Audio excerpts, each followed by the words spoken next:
vida es una emocionante aventura. De todo podemos escapar excepto de elegir. Nunca una noche le ha podido ganar al día. Pero la vida sin Dios no es vida. Te presentamos Una voz en el camino.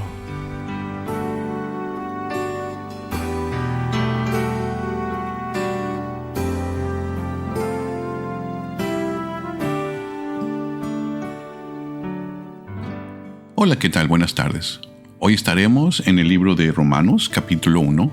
Vamos a estar leyendo del versículo 17 al versículo 23. Porque en la justicia de Dios se descubre de fe en fe, como está escrito, mas el justo vivirá por la fe. Porque manifiesta es la ira de Dios del cielo contra toda impiedad e injusticia de los hombres, que detienen la verdad con injusticia. Por lo que de Dios se conoce, a ellos es manifiesto, porque Dios se lo manifestó. Porque las cosas invisibles de Él, su eterna potencia y divinidad, se echan de ver desde la creación del mundo, siendo entendidas por las cosas que son hechas, de modo que son inexcusables. Porque habiendo conocido a Dios, no le glorificaron como a Dios, y dieron gracias. Antes se desvanecieron en sus discursos, y el necio corazón de ellos fue entenebrecido. Diciéndose ser sabios, se hicieron fatuos, y trocaron la gloria de Dios incorruptible en semejanza de imagen de hombre corruptible, y de aves, y de animales de 4 pies, y de serpientes.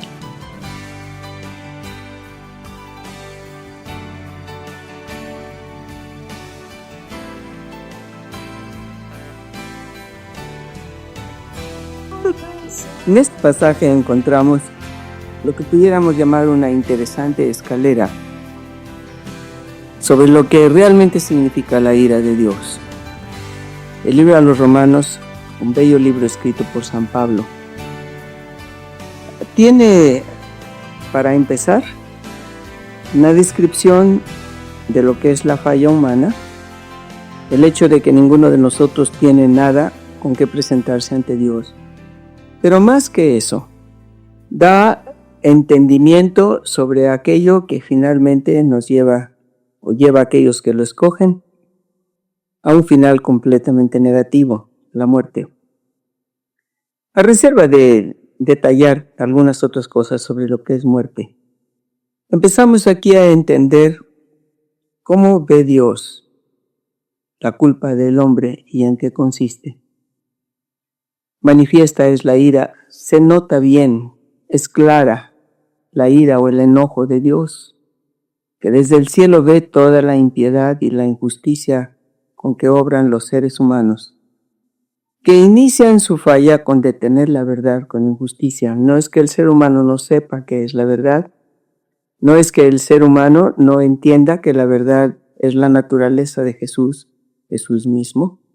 No es que el ser humano no sepa la diferencia entre lo bueno y lo malo, sino que simplemente el ser humano, con la injusticia clásica del yo primero, lo que yo quiero, lo que a mí me gusta, lo que a mí me parece y la opinión que yo escojo, simplemente ponen la verdad en un rincón de su corazón porque no desaparece nunca por completo. Desde el fondo del corazón humano, de donde Dios va a sacar finalmente la verdad que Él puso ahí, porque Dios puso la verdad a través de la conciencia humana. Y aun cuando la conciencia se cierre y se oculte, sigue existiendo. Pero Dios manifestó con toda claridad cómo llegamos a ese punto de negación absoluta. Y empieza la escalera a decir, en primer lugar, se detiene la verdad, decíamos en alguna otra ocasión. A Satanás Jesús le llamó homicida desde el principio. ¿Cómo pudo haber sido homicida desde el principio? Matando la verdad en su propio corazón para poder tomar el camino que después ha tomado. Y lo mismo sucede con el ser humano. El mismo proceso, la misma cosa, la misma situación. Hay que matar primero la verdad en el corazón y en la conciencia para poder seguir adelante con todas las demás equivocaciones. Porque aquello que podemos conocer de Dios, que en un sentido no es mucho, pero en otro es suficiente, se ve claramente, se ve de manera manifiesta. Dios mismo se ha encargado de manifestar su naturaleza a todo el mundo a través de sus obras. Las cosas que son invisibles de Él, por ejemplo, su potencia que es eterna, su divinidad absoluta, desde la creación del mundo se pueden ver claramente, porque las cosas que existen, las cosas que podemos palpar, son una evidencia de la inmensidad de Dios. Mientras más conoce el ser humano de lo que le rodea, con más claridad entiende que las cosas no pueden ser obra de una casualidad, ni tampoco de una serie de casualidades, como algunos tratan de decir, sin una base científica auténtica, solamente ideas, solamente proposiciones de la mente de uno o de otro. Pero aquel que quiere tener la sensatez de ver de veras, puede ver no solamente el testimonio externo de las cosas que Dios ha creado. Todo lo que tendría que hacer es fijarse dentro de su propio ser para ver el testimonio interno que Dios ha puesto en todo ser humano.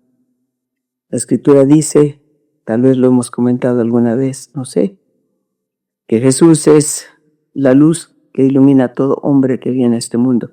A todo hombre que viene a este mundo. No importa dónde haya nacido ni de quién se trate. Y obviamente se trata de la luz de la conciencia que Dios ha puesto en cualquiera que nace, no importa en dónde. Pero sigue diciendo, no hay disculpa, no hay excusa para cualquiera que decide simplemente matar la verdad en su corazón, esconderla, ocultarla o torcerla. Porque habiendo conocido a Dios, y cuando habla de Dios en este caso habla del Creador, Dios se manifiesta de muchas maneras por muchos nombres. Otras veces hemos hablado, creo, sobre algunos de los nombres de Dios, pero en este caso se refiere al Creador, exclusivamente al Creador. Habiendo conocido al Creador, porque todo lo que tienen que hacer es abrir los ojos para darse cuenta. ¿Por qué razón? Por decirlo de alguna manera, Dios puso en nuestro propio cuerpo leyes que nosotros no regulamos con la mente o la conciencia. Por ejemplo, vamos a decir, el cabello de nuestras cejas se detiene a cierto nivel y no sigue creciendo, como el cabello que tenemos en la cabeza. O los dientes toman únicamente el tamaño necesario, igual que el resto de los huesos de nuestro cuerpo. ¿Por qué no siguen creciendo indefinidamente? Sino porque el Creador ha puesto leyes en todo lo que existe. Y como eso, todo lo demás. No le glorificaron como a Dios, es decir, no entendieron, no reconocieron el hecho de que Él está aquí. Al ser humano parece darle tanto trabajo reconocer los bienes de otros. No solamente los bienes que corresponden a Dios, pero cualquiera que tiene cualquier cosa buena, de inmediato, el envidioso la critica, la destruye, la tuerce. Sí, será muy bueno, pero. Es cierto que es una persona inteligente, pero. Sí, puede hacer las cosas bien, pero no todas. Y siempre un pero para aquello que la gente quiere expresar sin manifestar el hecho de que viene de envidia o de soberbia o de simplemente enojo. Y viene este paso aquí, uno más. No dieron gracias. La ingratitud. Después de matar la verdad en el corazón, viene la ingratitud. La vemos en todas partes. La ingratitud de los hijos para con los padres, a los cuales llegan a decirles incluso no te debo nada, aun cuando los padres los hayan protegido desde el principio de su vida. No te debo nada. Aun cuando los padres hayan visto su carrera a lo largo del camino, no importa dónde hayan llegado, lo que el padre o la madre hayan tenido que hacer, a veces con más sacrificio que otros. No le dieron gracias. No podemos ver con sinceridad el hecho de que otros nos dan lo que no tienen por qué darnos. Así se trate de un vaso de agua o de algo que nos acercan a la mesa. No le dieron gracias. ¿Cuánta gente no sabe dar gracias a Dios ni por la vida, ni por el hecho de que tal vez no son cojos, ciegos, mancos, sordos y todo lo demás? Alguno dirá, yo sí lo soy, pero tiene vida, tiene inteligencia, tiene algo. Y quienes no tienen ninguna de estas cosas, casos raros por cierto, porque la ausencia total de los bienes casi no se encuentra. Aún esos tendrían que dar gracias a Dios por la oportunidad de entender. Algunas veces hemos manifestado el hecho de que Dios no puede confiarle el tesoro del dolor a todo el mundo, porque no todo el mundo lo entiende. Y sin embargo es un tesoro que entendido, comprendido y aceptado, siempre trae el beneficio de una transformación interior, de una sublimación interna, de una serenidad diferente. No le dieron gracias. Antes se desvanecieron en sus discursos y viene un paso más. Para poder disculpar el hecho de que no somos agradecidos, empezamos a hablar de nuestras ideas o nuestros motivos o nuestras razones. No tengo por qué hacerlo. Y decimos, ¿cuáles son nuestras razones? Yo no tengo por qué ir.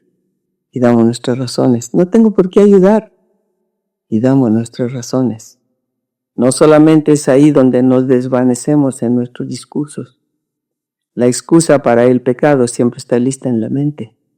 La excusa para el dolor que proporcionamos a otros siempre está en la mente. ¿Por qué?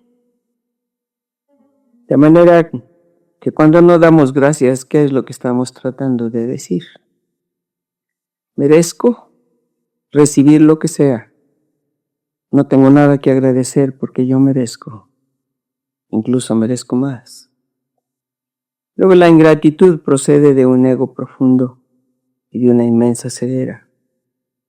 No solamente disculpamos la ingratitud, no solamente nos excusamos en los defectos de otros o en situaciones cuando no queremos agradecer, pero dentro de la mente hilvanamos todo lo necesario y no nos damos cuenta que al hilvanar mentira, al seguir hilvanando lo que no es, porque es distinto a la naturaleza de Dios, únicamente seguimos descendiendo en la escalera que lleva a la ira total de Dios, como iremos viendo a lo largo de este pasaje. Si no hoy, tal vez en ocasiones subsecuentes en otros martes. Y lo que pasa después es que una vez que la mente empieza a trabajar para disculpar, afirmar, ahondar la mentira dentro de nosotros mismos, no solamente queda ahora en la mente, pero también baja al corazón. Y el corazón empieza a volverse más oscuro, más tenebroso, más incapaz de entender y de sentir. Cuando el corazón llega a esta condición, la infelicidad de la persona que padece la tremenda enfermedad de la ingratitud y la mentira, en realidad deja de ser capaz de felicidad, porque no hay felicidad si no se sabe dar. ¿Qué son las gracias? Sino una manera de acercarnos a otros. Cuando decimos gracias y lo decimos de corazón, algo en nosotros se acerca a la persona a quien agradecemos. Cuando las gracias son mentirosas, nos volvemos más fríos, porque la hipocresía tiene la capacidad de enfriar, de distanciar, y la persona a quien le decimos gracias sin sentirlo, siente el mismo frío. En este caso, al bajar la mentira y la ingratitud al corazón, el corazón se vuelve cada vez más oscuro, más incapaz de percibir esto que ahora se ha llamado inteligencia emocional, algo que está muy lejos del corazón que se entenebrece con la mentira, con la ingratitud.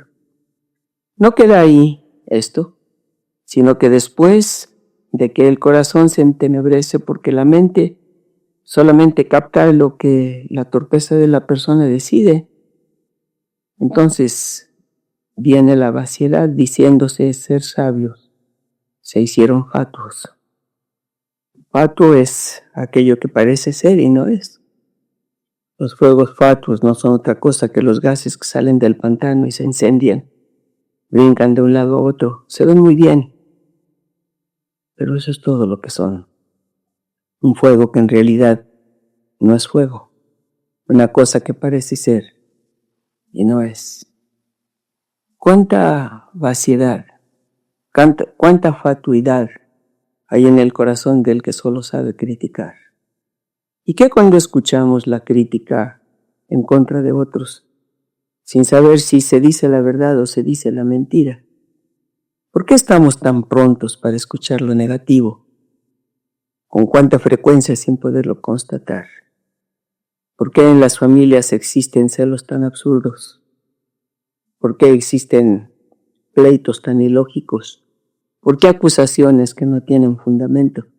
Sino precisamente por este mismo proceso. Se comienza por matar la verdad en el corazón cuando hay ingratitud por la vida, por la gente que nos rodea o por las situaciones que Dios nos ha dado. Ahí empezamos. Cuando no somos capaces de ver en los demás el bien que es evidente, pero el mal que ni siquiera entendemos o no vemos, o ni siquiera existe, pero que alguien menciona por sus propios motivos. Que cuando la mente se empieza a entenebrecer porque ya no piensa más que en sí mismo y se vuelve egocéntrica, egoísta en una forma diferente. Que cuando se entenebrece el corazón, y el corazón se vuelve incapaz incluso de afectos naturales. Hay tantos hijos que no quieren a los padres. Hay tantos padres que no quieren a los hijos. Ya no hablemos del simple afecto humano de un ser humano a otro. ¿Por qué pueden ser tan violentos los crímenes de hoy? ¿Por qué puede haber gente que distribuye, vende,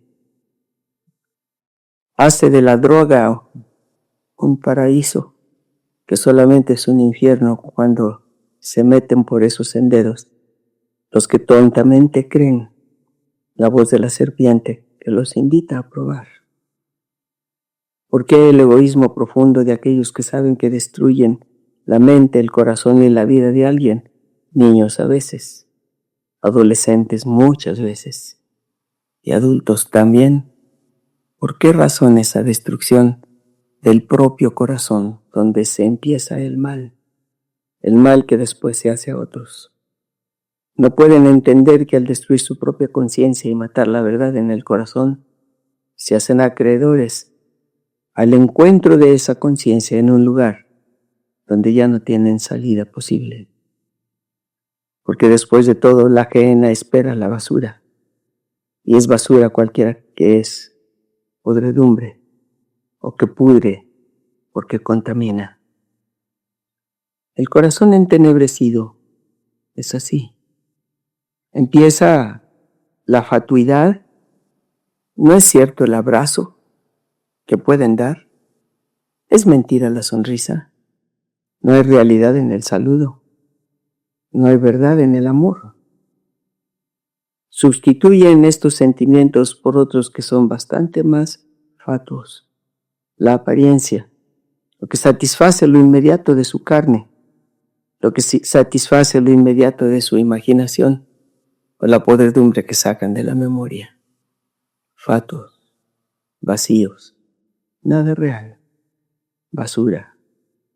Pero es la escalera del ser humano, cuando el ser humano, dándose cuenta o no, incurre en el enojo total de Dios. Después vienen ya otro tipo de pasos.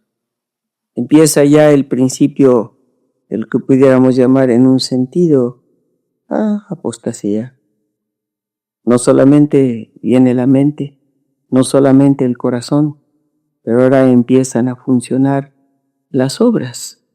Trocaron la gloria del Dios incorruptible en semejanza de imagen de hombre corruptible y de aves, de animales, de 4 pies, de serpientes. No está refiriéndose simplemente a los ídolos que se inventan, se hacen o se imaginan aquí o allá, que tienen efectivamente todas las formas posibles alrededor del mundo, a lo largo de muchas culturas, No se trata realmente de eso. ¿De qué se trata entonces? Podríamos empezar por preguntar, a reserva de seguir, supongo, de hoy en 8, Dios mediante, cuando el ser humano empieza a ocupar en nuestro corazón el lugar de Dios, hay otro tipo de equivocación que empieza a ahondarse. Solo Dios es perfecto y solo Dios es amor. Aún no puedo asimilar que me ha sucedido. El milagro más glorioso que yo he vivido. Si esta historia cantaba conmigo. Que después de malgastar lo que no era mío, no he tenido que pagar. Traicioné a quien me perdonó la vida. Humillé al que curó toda mi herida. Y en mi huida coseché lo que merecía. Y desvanecido en mi dolor, en algún momento